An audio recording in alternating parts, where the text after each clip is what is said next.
சஷ்டியை நோக்க சரவண பவனார் சிஷ்டருக்குதவும் செங்கதிர்வேலும் பாதமிரண்டில் பண்மணி சதங்கை கீதம் பாட கிண்கிணியாட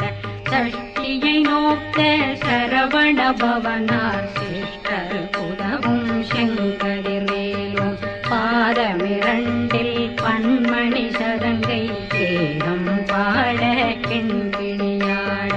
மைய நடனம் செய்யும் மயில் வாகனார் கையில் வேளாளனை காக்கவே